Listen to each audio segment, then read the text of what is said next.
இறை இயேசுவில் எனதருமை நண்பர்களே, உங்கள் அனைவருக்கும் நம் இயேசுவின் அன்பும் இரக்கமும் உரித்தாக்குக. இந்த 40 நாள் சிலுவை தியானத்தில் எங்களோடு இணைந்து ஜெபித்து உங்கள் தேவைகளுக்காகவும் பிறரின் தேவைகளுக்காகவும் தொடர்ந்து 40 நாள் ஜெபித்து இயேசுவின் கருணையை முழுமையாக பெற்றுக்கொள்ளுங்கள். உங்கள் மன்றாட்டுக்கள் நிறைவேறுவதை கண்ணார காணுங்கள். 40 நாள் சிலுவை தவம் தொடக்க ஜெபம். அன்பின் ஆண்டவராகிய இயேசுவே, சிலுவையின் வழியில் எங்களுக்காக வேதனைப்பட்டு உமது இரத்தத்தால் எங்களை மீட்ட இரக்கத்தின் ஆண்டவரே, என்று இந்த 40 நாள் சிலுவை தவத்தை உமது திரு முன்னிலையில் அர்ப்பணிக்கின்றோம். இந்த 40 நாட்களில் தொடர்ந்து நம்பிக்கையுடன், பக்தியுடன், மனத்தாழ்மையுடன் உமது சிலுவை பாதையை தியானிக்கும் அனைவர் மேலும் உமது அளவில்லா இரக்கத்தை பொழிய வேண்டுமென்று வேண்டுகின்றோம். இயேசுவே, இந்த தவத்தை விசுவாசத்துடன் நிறைவேற்றுவர்களின் இதயங்களை தொடும், அவர்களின் கண்ணீரை காணும், அவர்களின் மறை வேண்டுதல்களை நீர் கேட்டருளும். ஒவ்வொரு நாளும் உலகத்தின் முக்கிய தேவைகளுக்காக, குடும்பங்களுக்காக, நோயாளிகளுக்காக, மாணவர்களுக்காக, வேலை தேடுவோருக்காக, திருமணத்திற்காக, குழந்தை பாக்கியத்திற்காக, சமாதானத்திற்காக, நாட்டிற்காக, எங்கள் தனிப்பட்ட தேவைகளுக்காக நாங்கள் உமக்கு முன் ஜெபிக்கின்றோம். இந்த 40 நாள் தவத்தின் முடிவில் உமது சித்தத்தின்படி எங்கள் வாழ்க்கையில் அற்புதங்களை நிகழ்த்தும், எங்கள் வேண்டுதல்களை நிறைவேற்றும், எங்களுக்கு உமது இரக்கத்தை முழுமையாக அனுபவிக்க அருளும். இயேசுவே, உமது சிலுவையில் நாங்கள் அடைக்கலம் அடைகிறோம், உமது இரக்கத்தில் நாங்கள் நம்பிக்கை கொள்கிறோம், உமது அன்பில் நாங்கள் வாழ்கிறோம். தந்தை, மகன், தூய ஆவியின் நாமத்தில் ஆமேன். 40 நாள் சிலுவை தவம். நாள் 14. தனிப்பட்ட வேண்டுதல். என் நண்பர்கள். பொதுவான வேண்டுதல். இளைஞர் சமூகம். யோவான் 15ஆம் அதிகாரம் 13ஆம் திருவசனம். ஒருவன் தன் நண்பர்களுக்காக தன் உயிரை அளிப்பதற்கும் மேல் அன்பு எவருக்கும் இல்லை. ஜெபம். அன்பு இயேசுவே, உமது நண்பர்களுக்காக சிலுவையில் உயிர் தந்த உண்மையான நண்பரே, என் நண்பர்களை உமது அருளால் காத்தருளும். அவர்கள் வாழ்க்கையில் நற்சிந்தனை, நல்ல வழி, உறுதியான விசுவாசம் அளிப்பீராக. சிலுவையில் நீர் அனுபவித்த அவமானமும் வேதனையும் எங்கள் இளைஞர்களை பாவத்திலிருந்து காக்கும் சக்தியாக மாறட்டும். தவறான பாதைகள் நீங்கி உமது சத்தியத்தில் நிலைத்திருக்க அருள் தாரும். உலகமெங்கும் உள்ள இளைஞர் சமூகம் உமது சிலுவையின் அன்பை உணர்ந்து நல்ல முன்மாதிரிகளாக வளரட்டும். சிலுவையின் தியாக இயேசுவே, எங்கள் நண்பர்களையும் இளைஞர்களையும் காத்தருளும். ஆமேன். சிலுவை பாதை. முன்னுரை. சுற்றும் வரை பூமி, சுடும் வரை நெருப்பு, போராடும் வரைதான் மனிதன் என்பார்கள். ஆம், போராட்டம் இல்லா வாழ்வு செத்த வாழ்வு. ஒவ்வொருவருக்கும் வாழ்வில் பல சவால்கள் உண்டு. இறை விருப்பம் நம்மில் நிறைவேற இயேசு கிறிஸ்துவை போல சுயநலம் இல்லாது, பாவத்திற்கு சிறிதேனும் இடம் தராது புண்ணிய வாழ்வுக்கு நம்மையே நாம் அர்ப்பணிக்க வேண்டும். இதுதான் கிறிஸ்தவனாக வாழ்வதற்கான பெரிய சவால். இதில் வெற்றி பெற நாமும் ஓர் போராளியாகத்தான் மாற வேண்டும். பல வருடங்களாக சிலுவை பாதையில் பங்கெடுக்கிறோம். மனதுருக மன்றாடி மீண்டும் சிறு சிறு தவறுகளுக்கு இடம் கொடுத்து கொண்டுதான் இருக்கின்றோம் என்று நமக்கு தெரிய வருகின்றது. புனிதத்திற்கான போராட்டத்தை கைவிடாமல் இருக்க வீழ்ந்து கிடக்கும் நம் உணர்வுகளை தட்டி கொடுத்து மீண்டும் போராட அழைக்கிறது திருச்சபை. பாவத்தால் விழுந்து கிடக்கும் நாம் எப்பொழுதெல்லாம் எழுந்து நடக்கிறோமோ, போராட ஆரம்பிக்கிறோமோ, அப்பொழுதே நாம் உண்மையான கிறிஸ்தவனாக மாறுகிறோம். ஏனெனில் இயேசு ஒரு போராளியாக இருந்துத்தான் நம்மை மீட்டார்.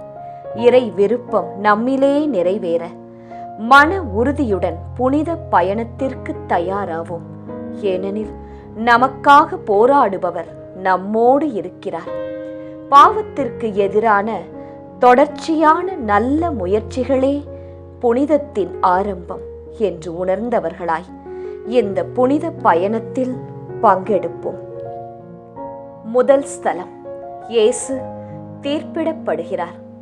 திவ்ய இயேசுவே, உம்மை ஆராதித்து வணங்கி உமக்கு நன்றியறிந்த ஸ்தோத்திரம் செலுத்துகின்றோம். அது ஏனென்றால் உமது பாரமான திருச்சிலுவையை கொண்டு உலகத்தை மீட்டு ரட்சித்தீர். மற்றவர்களை கண்டனம் செய்யாதீர்கள், அப்போதுதான் நீங்களும் கண்டனத்திற்கு ஆளாக மாட்டீர்கள். மன்னியுங்கள், மன்னிப்பு பெறுவீர்கள். லூக்கா 6ஆம் அதிகாரம் 37ஆம் திருவசனம். தோல்வி இல்லாத மனிதன் ஒருவன் இருக்கின்றான் என்றால் அவன் நிச்சயமாக ஒரு போராளியாகத்தான் இருப்பான்.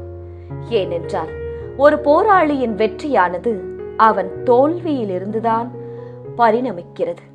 எனவேதான் தோல்விகளை வெற்றியின் முதல் படி என்பார்கள். இயேசுவுக்கும் அப்படித்தான். இதோ மீட்பு என்னும் மாபெரும் வெற்றி தீர்ப்பு என்னும் சறுக்களில் ஆரம்பிக்கின்றது. இயேசு தீர்ப்பிடப்படுகிறார். என் அன்பு மகனே, மகளே, இதோ என்னை சிலுவையில் அறையப்பட தீர்ப்பளிக்கிறார்கள். நன்மைக்கும் தீமைக்கும் நடக்கும் போராட்டத்திற்கு முற்றுப்புள்ளி வைப்பதாக நினைத்து என்னை தீர்ப்பிடுகிறார்கள். இவன் தச்சன் மகன் அல்லவோ? இவன் அன்னையையும் சகோதரர்களையும் நாம் அறிந்திருக்கிறோமே. நாசரேத்திலிருந்து நல்லது எதுவும் வரக்கூடுமோ? இப்படிப்பட்ட விமர்சனங்களின் உச்சக்கட்டம்தான் சிலுவையில் அறையப்பட தீர்ப்பு. தெரிந்தோ தெரியாமலோ இந்த சமூகம் ஒவ்வொருவருக்கும் ஒரு தீர்ப்பை எழுதுகின்றது. இவன் படிப்பறிவில்லாதவன், இவனுக்கு பேச தெரியாது, இவன் கோபக்காரன், அந்த பெண் ஒரு மாதிரி என்பன போன்ற பல முத்திரைகளை பதித்து வைக்கின்றது. இந்த முத்திரைக்குள் நீ அகப்பட்டோ அல்லது மற்றவர்களையோ உன்னையோ அகப்படுத்தியோ இருக்கின்றாய் என்றால் மாற்றத்திற்கான மனநிலையோடு புனித வாழ்விற்காக புறப்படு. இதோ என் கரங்கள். ஜெபம். அன்பு இயேசுவே, எனக்கு நான் கொடுக்கும் தீர்ப்புகளையும் சமூகம் எனக்கு கொடுக்கும் தீர்ப்புகளையும் தாண்டி புனித வாழ்விற்கு கடந்து வர அருள் தாரும். ஆமேன். எங்கள் பேரில் தயவாயிரும் சுவாமி, எங்கள் பேரில் தயவாயிரும். மரித்த விசுவாசிகளின் ஆன்மாக்கள் இறைவனுடைய இரக்கத்தினால் நித்திய சமாதானத்தில் இளைப்பாற கடவன. ஆமேன். இரண்டாம் ஸ்தலம், இயேசுவின் மேல் சிலுவை சுமத்தப்படுகிறது. திவ்ய இயேசுவே, உம்மை ஆராதித்து வணங்கி உமக்கு நன்றியறிந்த ஸ்தோத்திரம் செலுத்துகின்றோம். அது ஏனென்றால் உமது பாரமான திருச்சிலுவையை கொண்டு உலகத்தை மீட்டு ரட்சித்தீர். என்னை பின்பற்ற விரும்பும் எவரும் தன்னலம் துறந்து தம் சிலுவையை தூக்கிக் கொண்டு என்னை பின்பற்றட்டும். மத்தேயு 16ஆம் அதிகாரம் 24ஆம் திருவசனம். என் வாழ்வின் சுமைகள் எல்லாம் எப்போது தீரும் என்று ஏங்காதவர்கள் யாருமே இல்லை. குடும்பம், பிள்ளைகள், படிப்பு, தொழில், எதிர்காலம், இது போன்ற எத்தனையோ சுமைகளோடு தினம் தினம் நாம் அனைவரும் போராடுகிறோம். என்று தீரும் இந்த சுமை? எப்போது சுமைகள் சுகமாய் மாறும் என்று நாம் தவித்துக் கொண்டு இருக்கின்றோம். நம் தவிப்புகளுக்கு மத்தியில் இதோ இயேசுவின் மேல் ஒரு சுமை. அன்பு மகனே, அன்பு மகளே, வாழ்க்கையில் ஒரு சில சுமைகளை நீங்கள் கட்டாயம் சுமந்தே ஆக வேண்டுமா? குடும்பம் ஒரு சில நேரங்களில் சுமையாக இருக்கும். உறவுகள் ஒரு சில நேரங்களில் சுமையாக இருக்கும். இவைகள் போல் இன்னும் பல. இவைகள் வாழ்க்கையில் யதார்த்த சிலுவைகள். புனிதத்திற்கு புறப்பட தயாரான நீ சுமைகளை சுமக்க தயாரா?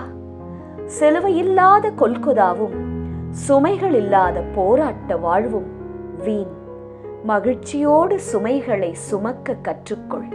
அப்போது சுமைகள் தானாக சுகமாக மாறும். வா என் மகனே, வா என் மகளே, தொடர்ந்து நடப்போம் நாம் இருவரும். ஜெபம். அன்பு இயேசுவே, என் சுமைகளை தாங்கிய வண்ணமாக புனித வாழ்வுக்கு கடந்து வர அருள் தாரும். எங்கள் பேரில் தயவாயிரும் சுவாமி, எங்கள் பேரில் தயவாயிரும். மரித்த விசுவாசிகளின் ஆன்மாக்கள் இறைவனுடைய இரக்கத்தினால் நித்திய சமாதானத்தில் இளைப்பாற கடவன. ஆமேன். 3ஆம் ஸ்தலம். இயேசு முதல் முறையாக கீழே விழுகிறார். திவ்ய இயேசுவே, உம்மை ஆராதித்து வணங்கி உமக்கு நன்றியறிந்த ஸ்தோத்திரம் செலுத்துகின்றோம். அது ஏனென்றால் உமது பாரமான திருச்சிலுவையைக் கொண்டு உலகத்தை மீட்டு ரட்சித்தீர். பாவிகளால் தமக்கு உண்டான எந்த எதிர்ப்பையும் மன உறுதியோடு தாங்கிக் கொண்ட அவரை எண்ணி பாருங்கள். அப்போது நீங்கள் மனம் சோர்ந்து தளர்ந்து போக மாட்டீர்கள். எபிரேயர் 12ஆம் அதிகாரம் 3ஆம் திருவசனம். இலக்கு சரியாக இருந்தபோதும் இயேசுவுக்கு ஏன் இந்த தடுமாற்றம்? உடல் பலமிழந்து விட்டதா? இல்லை, உள்ளம் பலமிழந்து விட்டதா? இல்லை, இரண்டுமே ஒத்துழைக்க மறுத்து விட்டதா? இயேசுவின் பயணத்தில் கூட வீழ்ச்சிகள் என்றால் நாம் எம்மாத்திரம்? உடல் பலம் இழக்கலாம், ஆனால் உள்ளம் பலம் இழக்கலாமா? என் அன்பு மகளே, மகனே, உன் வாழ்வில் தடுமாற்றமா, தோல்வியா? என்னை வீழ்த்தி விட்டார்கள் என்று நினைக்கிறாயா? வாழ்ந்து என்ன புண்ணியம் என்று நினைக்கிறாயா? உன் கண்ணீரை துடைத்துக்கொள். என் உடல் பலமிழந்தது, ஆனால் என் உள்ளம் பலம் இழக்கவில்லையே. என்னை போல் உள்ளத்தில் உறுதிகொள். உடலுக்கு பலம் தானாக வந்து சேரும். உன் வீழ்ச்சி மற்றவர்களுக்கு ஒருவேளை மகிழ்ச்சியாக கூட இருக்கும். தூசியை தட்டிவிட்டு இலக்கை நோக்கிச் செல். ஏனெனில் உனக்காக போராடுவது நானல்லவா? உன் தோல்வியும் வீழ்ச்சியும் உன் நம்பிக்கையை குறைத்து புண்ணிய வாழ்வினை தடை செய்யாது என்ற மன உறுதியுடன் என்னுடன் வா. ஜெபம். அன்பு இயேசுவே, வாழ்வின் தடுமாற்றத்தை பொருந்தி கொண்டு உம்மை போல் திடம் கொண்டு உம் விருப்பப்படியே எழுந்து நடக்க அருள் தாரும். ஆமேன். எங்கள் பேரில் தயவாயிரும் சுவாமி, எங்கள் பேரில் தயவாயிரும். மரித்த விசுவாசிகளின் ஆன்மாக்கள் இறைவனுடைய இரக்கத்தினால் நித்திய சமாதானத்தில் இளைப்பாற கடவன. ஆமேன். 4ஆம் ஸ்தலம். இயேசு தன் தாய் மரியாளை சந்திக்கிறார். திவ்ய இயேசுவே, உம்மை ஆராதித்து வணங்கி உமக்கு நன்றியறிந்த ஸ்தோத்திரம் செலுத்துகின்றோம். அது ஏனென்றால் உமது பாரமான திருச்சிலுவையைக் கொண்டு உலகத்தை மீட்டு ரட்சித்தீர். விண்ணுலகில் உம்மையன்றி எனக்கு இருப்பவர் யார்? மண்ணுலகில் வேறு விருப்பம் உம்மையன்றி எனக்கு ஏதுமில்லை. திருப்பாடல்கள் 73ஆம் அதிகாரம் 25ஆம் திருவசனம். ஒரு சில நேரங்களில் ஒரு சிலரிடம் சற்று பேசினாலே நமது மனம் சற்றே இலகி போகின்றது. மனதில் பாரம் குறைந்து போகின்றது. இதை போன்றுதான் இயேசு தம் அன்பு தாயை சந்திக்கிறார். அன்னை மரியின் சந்திப்பு இயேசுவை கல்வாரியில் இருந்து பிரிக்கும் சந்திப்பு அல்ல, மாறாக கல்வாரிக்கு உரம் சேர்க்கும் சந்திப்பு. என் அன்பு மகளே, மகனே, என் தாயின் சந்திப்பு அன்பு சந்திப்பு. ஆனால் அந்த அன்பு என்னை போராட்ட வாழ்விலிருந்து பிரித்து விடவில்லை, மாறாக போராட கரம் கொடுக்கும் சந்திப்பாக அமைகிறது. பிரச்சனைகள் இல்லாத, கஷ்டம் இல்லாத வாழ்வை இறைவன் கொடுக்க வேண்டும் என்பதை விட என் பிரச்சனைகளில், கஷ்டத்தில் இறைவன் உடனிருக்க வேண்டும் என்ற எண்ணத்தோடு வாழ பழகிக்கொள். ஏனெனில் கிறிஸ்தவ வாழ்வு போராட்ட வாழ்வு. கிறிஸ்தவ மீட்பென்பது சிலுவை வழி மீட்பு. இந்த மீட்புதான் என் தந்தையின் விருப்பம். வா அன்பு மகனே, மகளே, தொடர்ந்து பயணிப்போம். ஜெபம். அன்பு இயேசுவே, என் பிரச்சனைகளில் உம் உடனிருப்புத்தான் என் பலம் என்பதை உணர்ந்து எனக்கு நல்ல மனதுடன் வாழ கற்றுத்தாரும். ஆமேன். எங்கள் பேரில் தயவாயிரும் சுவாமி, எங்கள் பேரில் தயவாயிரும். மரித்த விசுவாசிகளின் ஆன்மாக்கள் இறைவனுடைய இரக்கத்தினால் நித்திய சமாதானத்தில் இளைப்பாற கடவன. ஆமேன். 5ஆம் ஸ்தலம். இயேசுவின் சிலுவையை சீமோன் சுமக்கிறார்.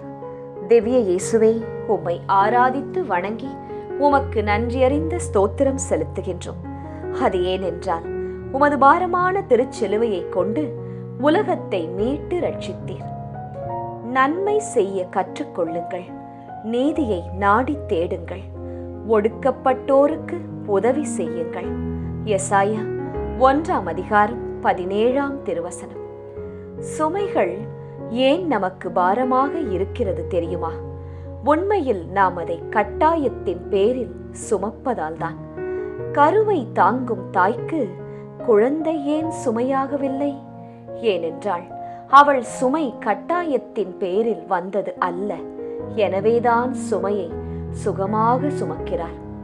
அன்பு மகளே, மகனே, இதுவரை சுகமாய் தூக்கி வந்த என் சிலுவையை சீரேனே ஊரைச் சேர்ந்த சீமோன் கட்டாயத்தின் பேரில் சுமக்கிறான். எனவேதான் அது சுமையாய் மாறுகிறது.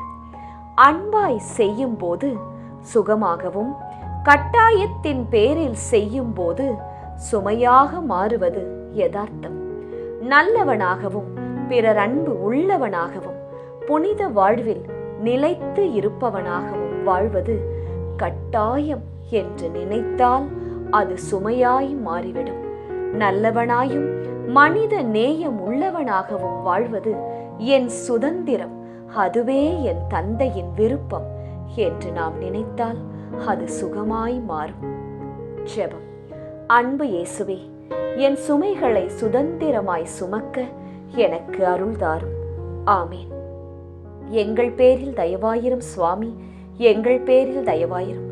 மரித்த விசுவாசிகளின் ஆன்மாக்கள் இறைவனுடைய இரக்கத்தினால் நித்திய சமாதானத்தில் இளைப்பாற கடவன. ஆமேன். 6ஆம் ஸ்தலம். இயேசுவின் முகத்தை வெரோனிக்கா துடைக்கிறார். திவ்ய இயேசுவே, உம்மை ஆராதித்து வணங்கி உமக்கு நன்றியறிந்த ஸ்தோத்திரம் செலுத்துகின்றோம். அது ஏனென்றால் உமது பாரமான திருச்சிலுவையை கொண்டு உலகத்தை மீட்டு ரட்சித்தீர். இவ்வாறு நீங்கள் நன்மையை செய்ய முன்வருவதன் மூலம் மதிகெட்ட அறிவிலிகளை வாயடைக்கச் செய்ய வேண்டும் என்பதே கடவுளின் திருவுளம். 1 பேதுரு 2ஆம் அதிகாரம் 15ஆம் திருவசனம். இயேசுவின் கல்வாரி பாதையில் இதோ இயேசுவுக்கு இன்னும் ஒரு தாய். 10 மாதம் தாங்கும் பாக்கியமில்லாத தாய்தான். ஆனால் இவளின் செயல்கள் தாயை பிரதிபலிக்கும் செயல்கள். வெறும் உணர்ச்சிகளை மையமாக கொண்ட அன்பு தடைகளை பார்த்து தளர்ந்துவிடும். ஆனால் உள்ளத்தை மையமாக கொண்ட அன்பு தடைகளை தாண்டி வளரும். இதோ வெரோனிக்காள் உண்மையான அன்பால் உந்தப்பட்டு இயேசுவின் முகத்தை துடைக்கிறார். என் அன்பு மகனே, மகளே, உனது போராட்ட வாழ்வில் என்னை சந்திக்க வேண்டுமா?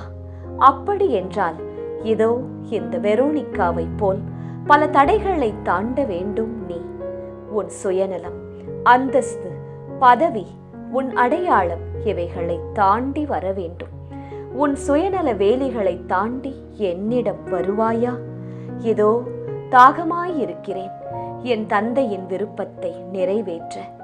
வா என் மகனே, என் மகளே. ஜெபம். அன்பு இயேசுவே, நல்ல கிறிஸ்தவ மக்களாக வாழ எதிர்வரும் தடைகளை தாண்டி வர உமது பலத்தை தாரும். ஆமேன். எங்கள் பேரில் தயவாயிரும் சுவாமி, எங்கள் பேரில் தயவாயிரும். மரித்த விசுவாசிகளின் ஆன்மாக்கள் இறைவனுடைய இரக்கத்தினால் நித்திய சமாதானத்தில் இளைப்பாற கடவன. ஆமேன். 7ஆம் ஸ்தலம். இயேசு 2ஆம் முறை கீழே விழுகிறார். திவ்ய இயேசுவே, உம்மை ஆராதித்து வணங்கி உமக்கு நன்றியறிந்த ஸ்தோத்திரம் செலுத்துகின்றோம். அது ஏனென்றால் உமது பாரமான திருச்சிலுவையை கொண்டு உலகத்தை மீட்டு ரட்சித்தீர். உங்கள் மனம் ஆர்வமுடையதுதான், ஆனால் உடல் வலுவற்றது. எனவே சோதனைக்கு உட்படாதிருக்க விழித்திருந்த இறைவனிடம் வேண்டுங்கள். மத்தேயு 26ஆம் அதிகாரம் 41ஆம் திருவசனம். துவக்கம் நன்றாக இருக்கும்போது இந்த உலகம் கைதட்டி பார்க்கிறது, பாராட்டுகிறது. ஆனால் இடையில் தடுமாறும் போது கர ஒலிகள் அனைத்தும் விமர்சன ஒலிகளாக மாறிவிடுகிறது. எனக்கு அப்பவே தெரியும், இவனால முடியாது, இவனுக்கு ஏன் இந்த வேண்டாத வேலை? இது போன்ற பல விமர்சனங்களை நீங்கள் கேட்கலாம். இதோ உறுதியோடு ஆரம்பித்த இயேசுவின் புரட்சி பயணத்தில் இடைச்செருக்காக வந்த 2ஆம் வீழ்ச்சி. இயேசு 2ஆம் முறை தரையில் வீழ்கிறார். விண்ணுக்கும் மண்ணுக்கும் இடையே போராட்டத்தில் இதோ மண் 2வது முறையாக மிரட்டி பார்க்கின்றது. ஆம், என் அன்பு மகளே, மகனே, நான் மாற வேண்டும், என் சிந்தனை மாற வேண்டும், என் செயல்கள் மாற வேண்டும் என்ற உறுதியோடு ஆரம்பித்த உன் முயற்சியில் நிலைத்து நிற்க முடியாமல் வீழ்ந்து விட்டாயா? உடலுக்கும் ஆன்மாவிற்கும் நடக்கும் போராட்டத்தில் உடல் வென்று விட்டதென்று நினைக்கிறாயா? இல்லை, இது உன் பயணத்தில் வந்த சறுக்கல்கள், அவ்வளவுதான். மீண்டும் எழுந்து நடக்க கற்றுக்கொள். ஏனெனில் கல்வாரி இன்னும் சற்று தொலைவில் தான் உள்ளது. புனித வாழ்வென்பது நல்லவற்றிற்காக இன்னும் சற்று முயற்சிக்கும் போராட்டம்தான். துணிவுக்குள், எழுந்து நட. ஜெபம். அன்பு இயேசுவே, என் வாழ்வில் வரும் சறுக்கல்களை என் வாழ்வின் செதுக்கல்களாக மாற்றிக்கொள்ள அருள் தாரும். ஆமேன். எங்கள் பேரில் தயவாயிரும் சுவாமி, எங்கள் பேரில் தயவாயிரும். மரித்த விசுவாசிகளின் ஆன்மாக்கள் இறைவனுடைய இரக்கத்தினால் நித்திய சமாதானத்தில் இளைப்பாற கடவன. ஆமேன். 8ஆம் ஸ்தலம். இயேசு எருசலேம் பெண்களுக்கு ஆறுதல் கூறுகிறார். திவ்ய இயேசுவே, உம்மை ஆராதித்து வணங்கி உமக்கு நன்றியறிந்த ஸ்தோத்திரம் செலுத்துகின்றோம். அது ஏனென்றால் உமது பாரமான திருச்சிலுவையை கொண்டு உலகத்தை மீட்டு ரட்சித்தீர். காலம் நிறைவேறிவிட்டது, இறையாட்சி நெருங்கி வந்துவிட்டது. மனம் மாறி நற்செய்தியை நம்புங்கள். மார்க்கு 1ஆம் அதிகாரம் 15ஆம் திருவசனம். வார்த்தைகளாலும் செயல்களாலும் வெளிப்படுத்த முடியாத உணர்வுகளை கண்ணீர் வெளிப்படுத்திவிடும். இதோ இயேசுவின் மேல் உள்ள பரிதவிப்பை தங்கள் கண்ணீரால் வெளிப்படுத்துகிறார்கள் எருசலேம் பெண்கள். பாவத்தால் கரைப்பட்ட இம்மனிதத்தை உங்கள் கண்ணீரால் அல்ல, என் செந்நீரால் கழுவ இருக்கின்றேன் என்று புரிய வைக்கிறார் இயேசு. அன்பு மகனே, மகளே, உன் வாழ்க்கையில் வரும் துயரங்களை எருசலேம் பெண்களைப் போன்று கண்ணீரோடு நிறுத்திவிடாதே. உமது துயரங்களையும் போராட்டங்களையும் என்னை போல வெற்றி கொண்டு நிறுத்த வேண்டும். உன் கண்ணீர் துளிகளை பன்னீர் துளிகளாக மாற்ற புனித வாழ்விற்கான போராட்டத்தை பலமாக்குவது உன் பொறுப்பு. என் அருள் உனக்கு போதும். உன் பலவீனத்தில் என் பலம் பூரணமாய் விளங்கும். தொடர்ந்து வா. ஜெபம். அன்பு இயேசுவே, என் முயற்சிகளை கண்ணீரோடு நிறுத்தி விடாமல் இறுதி வரைக்கும் போராடும் மனப்பக்குவத்தை தந்தருளும். ஆமேன். எங்கள் பேரில் தயவாயிரும் சுவாமி, எங்கள் பேரில் தயவாயிரும். மரித்த விசுவாசிகளின் ஆன்மாக்கள் இறைவனுடைய இரக்கத்தினால் நித்திய சமாதானத்தில் இளைப்பாற கடவன. ஆமேன். 9ஆம் ஸ்தலம். இயேசு 3ஆம் முறை கீழே விழுகிறார். திவ்ய இயேசுவே, உம்மை ஆராதித்து வணங்கி உமக்கு நன்றியறிந்த ஸ்தோத்திரம் செலுத்துகின்றோம். அது ஏனென்றால் உமது பாரமான திருச்சிலுவையை கொண்டு உலகத்தை மீட்டு ரட்சித்தீர். சிலுவையின் மீது தம் உடலில் நம் பாவங்களை அவரே சுமந்தார். நாம் பாவங்களுக்கு இறந்து நீதிக்காக வாழ்வதற்கே இவ்வாறு செய்தார். திருப்பாடல்கள் 73ஆம் அதிகாரம் 25ஆம் திருவசனம். இயேசுவின் சிலுவை பயணத்தில் அவர் 3 முறை மட்டும் விழவில்லை. மாறாக வீழ்ச்சிகள், தடுமாற்றங்களுக்கு மத்தியில்தான் கல்வாரியை அடைகிறார். வேண்டிய மட்டும் அடித்து அடித்து கேவலப்படுத்திய வீரர்களே சோர்ந்திருக்கும் போது மனித வலுவில் சிலுவை சுமக்கும் இயேசு மீண்டும் சோர்ந்து போய் மண்ணில் சாய்வது யதார்த்தம்தானே? இதோ இயேசு மீண்டும் மண்ணில் விழுகிறார். அன்பு மகனே, மகளே, உன் மனமாற்றத்திற்காக நான் விழுகிறேன். மனம் மாற மறுக்கும் உன் உள்ளத்தை சற்று என் மீது செலுத்து.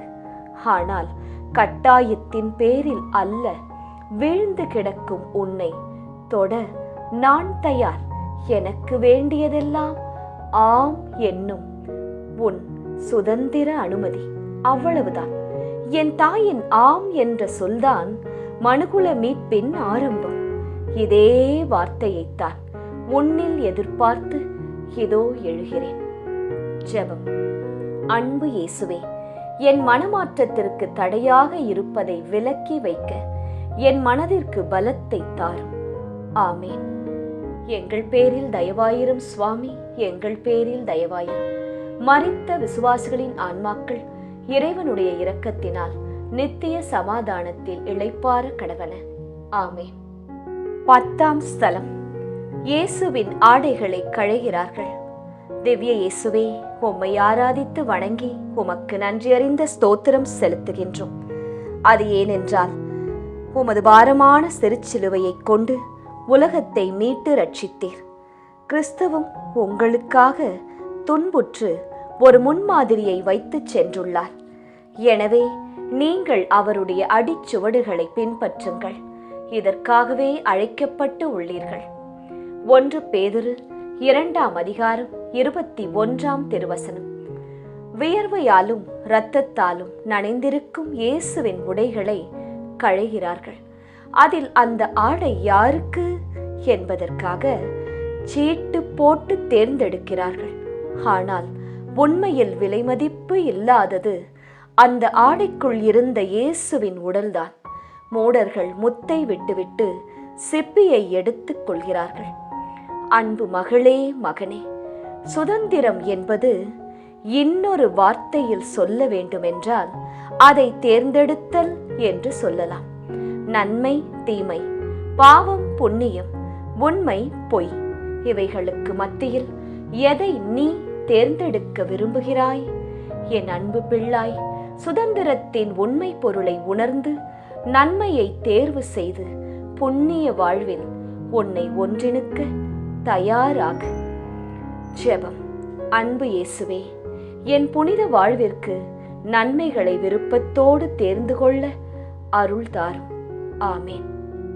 எங்கள் பேரில் தயவாயிரும் சுவாமி, எங்கள் பேரில் தயவாயிரும். மரித்த விசுவாசிகளின் ஆன்மாக்கள் இறைவனுடைய இரக்கத்தினால் நித்திய சமாதானத்தில் இளைப்பாற கடவன. ஆமேன். 11ஆம் ஸ்தலம். இயேசு சிலுவையில் அறையப்படுகிறார். திவ்ய இயேசுவே, உம்மை ஆராதித்து வணங்கி உமக்கு நன்றியறிந்த ஸ்தோத்திரம் செலுத்துகின்றோம். அது ஏனென்றால் உமது பாரமான திருச்சிலுவையை கொண்டு உலகத்தை மீட்டு ரட்சித்தீர். நமக்கு எதிராக ஒப்பந்த விதிகள் பல கொண்ட கடன் பத்திரத்தை அவர் அழித்து விட்டார். அதை சிலுவையில் வைத்து ஆணி அடித்து அறவே ஒழித்து விட்டார். கொலோசியர் 2ஆம் அதிகாரம் 14ஆம் திருவசனம். முன்பு ஆடைகளை களைந்தார்கள், இப்போது உயிரை களைகிறார்கள். முன்பு இயேசுவின் மேல் சிலுவை, இப்போது சிலுவையின் மேல் இயேசு. அவமானத்தின் உச்ச கட்டமாக இயேசுவை சிலுவையில் தொங்க விடுகிறார்கள். இனி சிலுவை வேறு, இயேசு வேறு அல்ல. அன்பு மகனே, மகளே, சிலுவையை என்னிடமிருந்து பிரித்தால் நான் வந்த நோக்கமே பொய்யாய் போகும். சிலுவை என் இலக்கு, அதில் ஆணிகள் என் பரிசு. இதோ என் இலக்கில் நான் ஒன்றித்து விட்டேன்.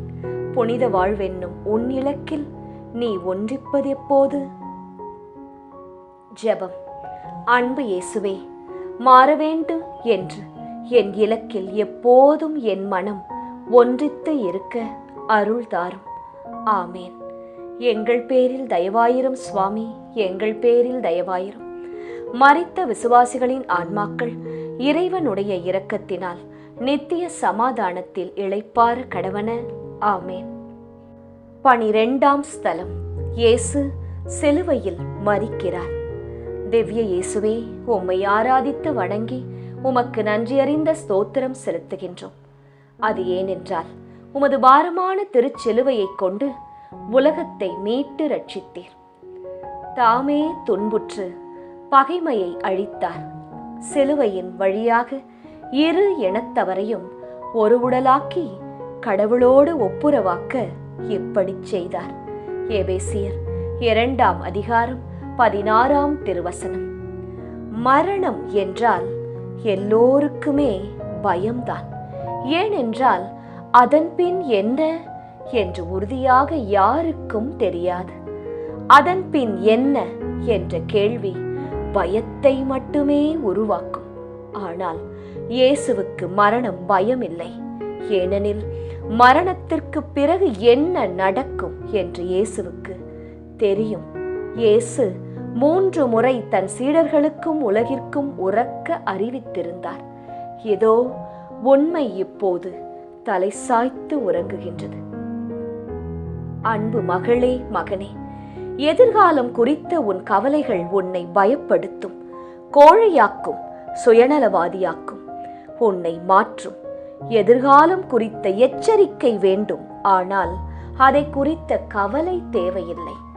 என் மரணம் எனக்கு கவலை இல்லை, மாறாக அது பலருக்கு எச்சரிக்கை. ஆம், புனித வாழ்விற்கு கடந்து வர ஒரு எச்சரிக்கை. ஜெபம்.